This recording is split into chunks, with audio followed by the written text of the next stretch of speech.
Good evening friends, मैं हूं आशुतोष कुमार। आरोही class में आपका स्वागत है। आज मैं जो चैप्टर लेकर आया हूं वो है क्लास 11th का फिजिक्स का सेंटर ऑफ मास।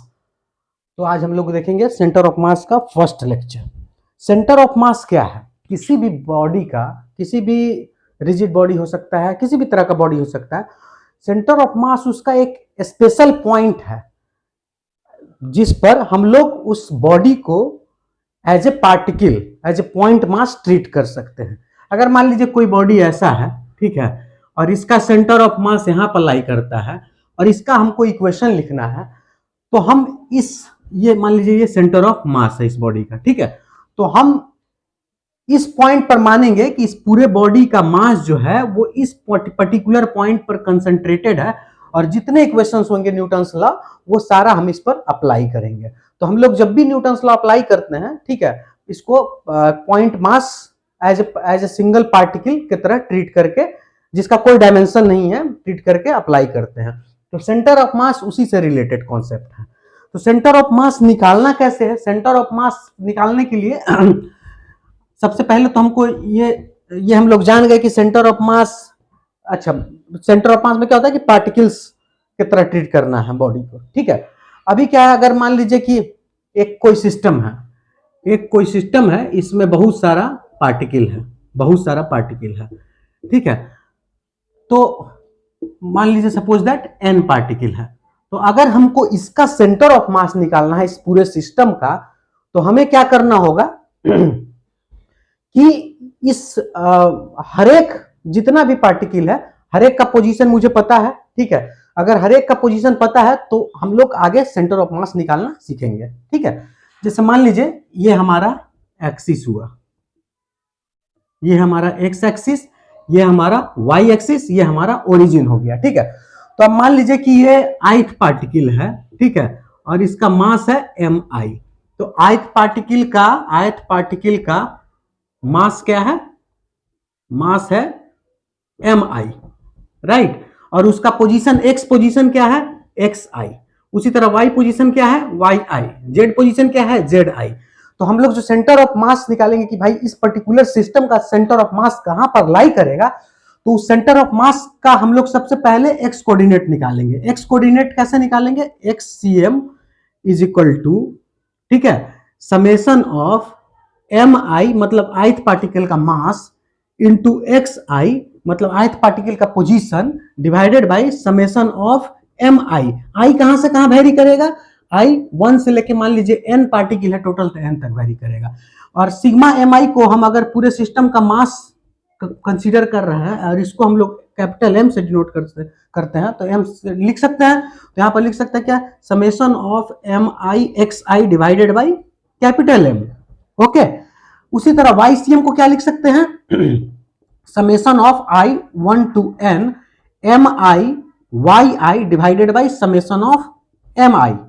ZCM को लिख सकते हैं summation of i equal to 1 to n mi zi divided by summation of mi।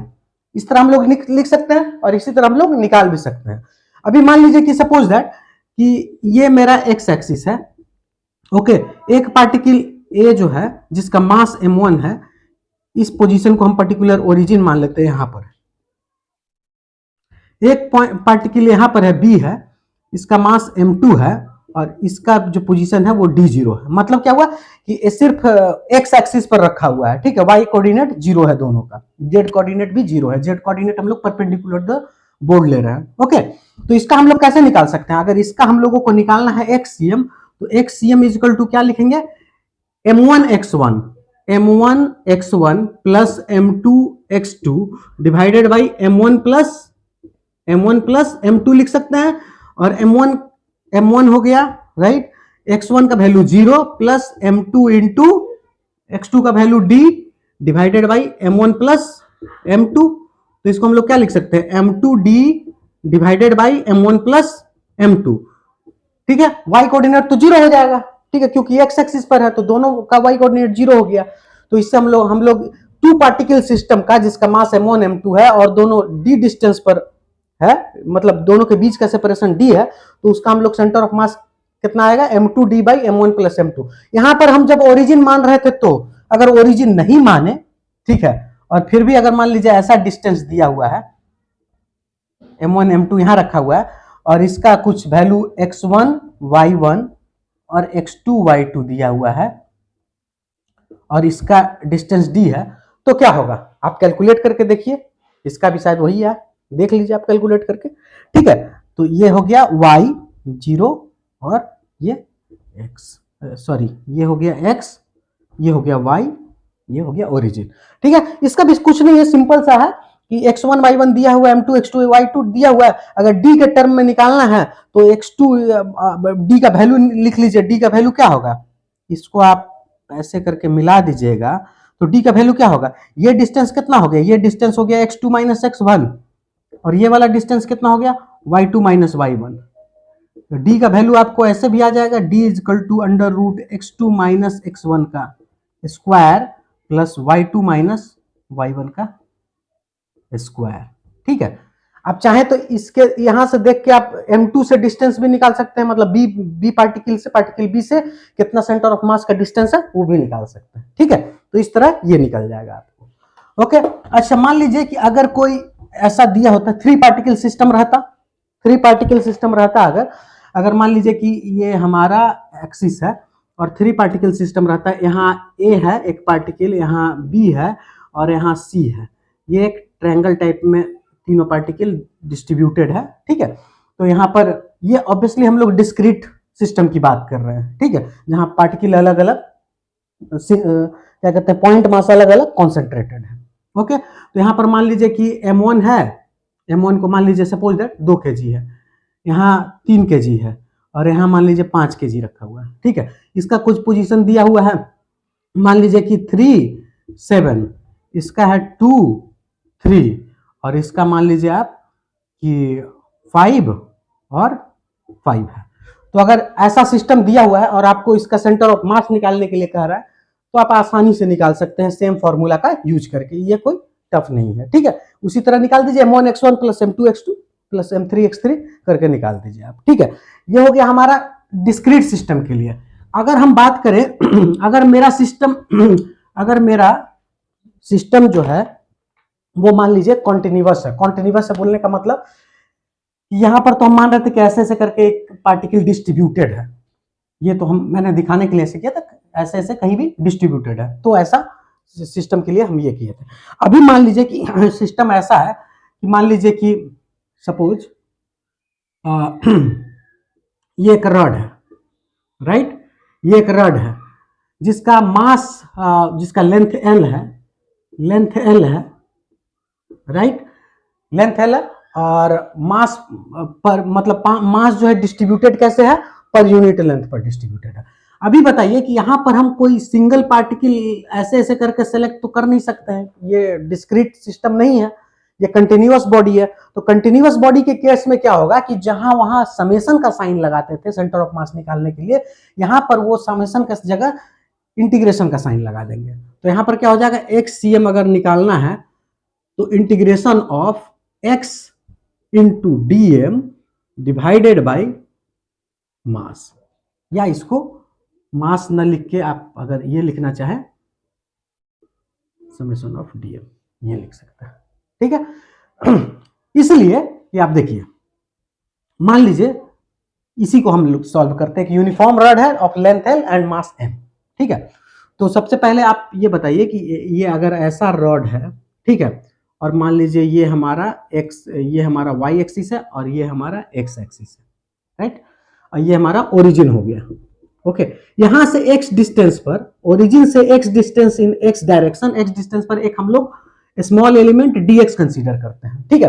तो ये एलिमेंट dx का मास क्या होगा, उसको हम लोग dm मानते हैं, ठीक है।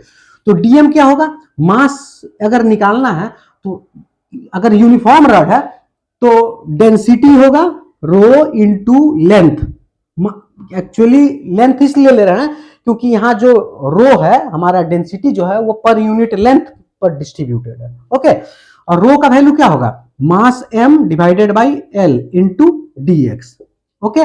अगर मान लीजिए x cm निकालना है तो इस केस में हम लोग क्या लिख सकते हैं, अच्छा एक्ससीएम निकालने के लिए क्या कहता है कि डीएम मास का जहां हम लोग ओरिजिन लिए वहां से डिस्टेंस एक्स है, तो डीएम एक्स इंटू डीएम की जगह वैल्यू पुट कीजिए M by L into D X divided by capital M mass of the rod. अब इसको क्या लिख सकते हैं, एम तो एम एम कांस्टेंट है, निकल जाएगा बाहर, कैंसिल हो जाएगा, 1/L summation of x D x. X कहां से कहां वेरी करेगा, पहले 0 था बाद में L हो गया, 0 to L। इसको हम लोग लिख सकते हैं 1/L into L square by 2, इसका मतलब L/2। L/2 कहां से आया, यहां से, यानी कि मिडिल पॉइंट पर अगर यूनिफॉर्म रॉड है तो मिडिल पॉइंट पर एकदम रॉड के बीचों बीच में जो है उसका सेंटर ऑफ मास लाई करेगा।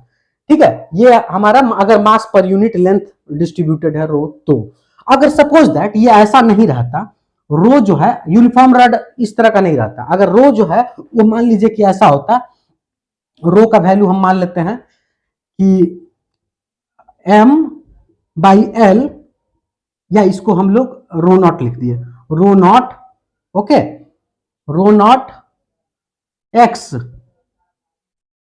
की तरह वैरी कर रहा है। अगर रो का वैल्यू जो है ये रो नॉट इंटू एक्स होता है, मतलब क्या है इसका मतलब समझिए पहले, रो का value rho naught into X, जहां की रो नॉट जो है वो कांस्टेंट है। इसका मतलब ये हुआ कि डेंसिटी जो है यहाँ पर, ये रो जो है वो लिनियरली जो है एक्स पर डिपेंड कर रहा है। ठीक है, एक्स पर डिपेंड कर रहा है, मतलब जैसे जैसे हम लोग आगे बढ़ रहा है हमारा रॉड जो है वो डेंस होते जा रहा है।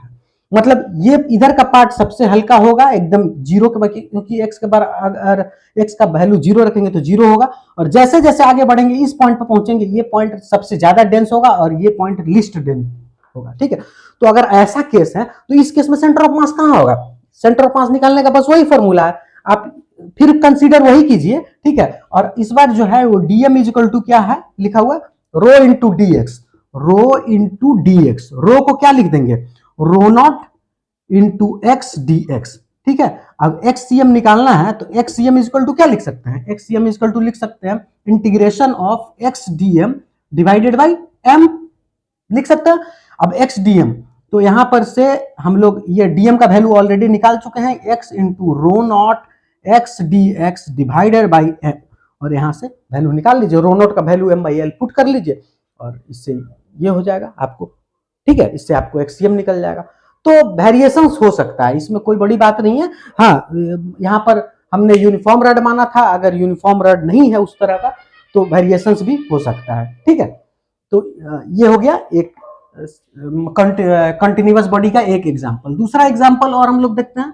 दूसरा एग्जांपल, अगर हम लोग मान लीजिए कि एक सेमी सर्कुलर रिंग है, ठीक है, सेमी सर्कुलर रिंग है, यहां पर ओरिजिन है। अच्छा, एक चीज बताइए कि अगर कोई इस तरह का बॉडी हो जिसका एक्सिस ऑफ सिमेट्री है, मान लीजिए, देखिए अगर ये देखिए, अगर ये पूरा ये एक सर्कुलर रिंग है तो इसका वाई एक्सिस के अबाउट एक्सिस ऑफ सिमेट्री है, एक्स एक्सिस के अबाउट भी एक्सिस ऑफ सिमेट्री है, तो इसका सेंटर ऑफ मास कहां लाई करेगा, यहां लाई करेगा। ठीक है, तो एक्सिस ऑफ सिमेट्री भी देखना जरूरी है। अभी इसमें देखिए सेमी सर्कुलर रिंग है, तो सेमी सर्कुलर रिंग में आप सबसे पहले देखिए कि सिमेट्री है कि नहीं।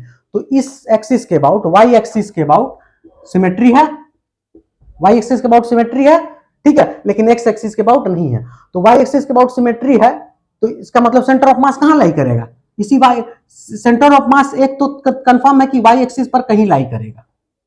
ठीक है, क्योंकि इस एक्सिस के अबाउट सिमेट्री है तो उस एक्सिस पर कोई ना कोई पॉइंट ऐसा होगा जिस पर सेंटर ऑफ मास लाई करेगा। अब हम मान लीजिए इसका केस सॉल्व करते हैं।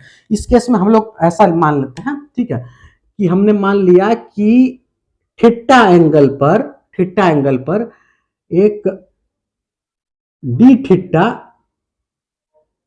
करके यहां पर एक स्मॉल एलिमेंट ले लिए। यहां पर एक स्मॉल सेमी सर्कुलर रिंग है तो ये हमने ये एलिमेंट हमने ले लिया। ठीक है, ये वाला। अब इसका रो क्या है, रो क्या है इस केस में, रो को हम क्या बोलते हैं, इसमें भी यूनिफॉर्म मास डिस्ट्रीब्यूशन मानते हैं। अगर मान लीजिए इसका मास है m, ठीक है, इसका मास m है तो रो क्या होगा, mass divided by length. Length कितना हो गया, पाई इंटू आर। ओके, अब क्या है, रो मिल गया हमको, और क्या कहते हैं इसका हमको अब क्या निकालना पड़ेगा, डीएम।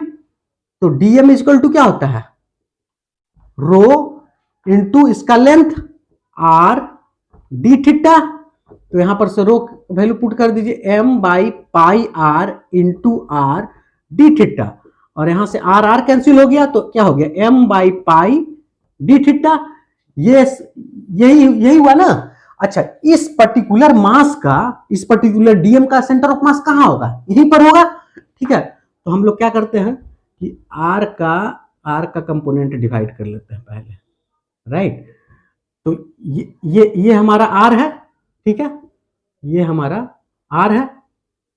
तो आर का ये कंपोनेंट कितना हो जाएगा, cos theta, R cos theta, और ये कंपोनेंट कितना हो जाएगा, आर साइन थीटा।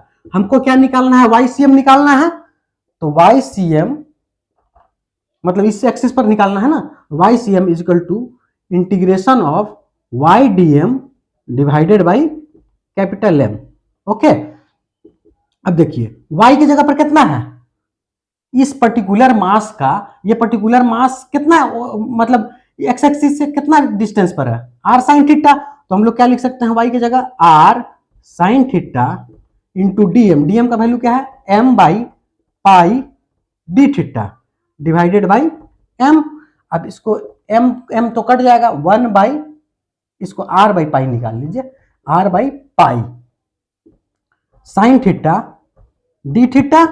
थीटा कहां से कहां वेरी करेगा, यहां पर 0 डिग्री था तब यहां पर का पार्टिकल मिला था, ठीक है, और ये ऐसे करके वेरी करके जब 180 पहुंचेगा तो 0 से पाई। तो अब इसको हम लोग क्या लिख सकते हैं, r बाई पाई, और इसको minus cos theta, okay, 0 to pi. अब इसका वैल्यू पुट कीजिएगा तो आ जाएगा 2r बाई पाई।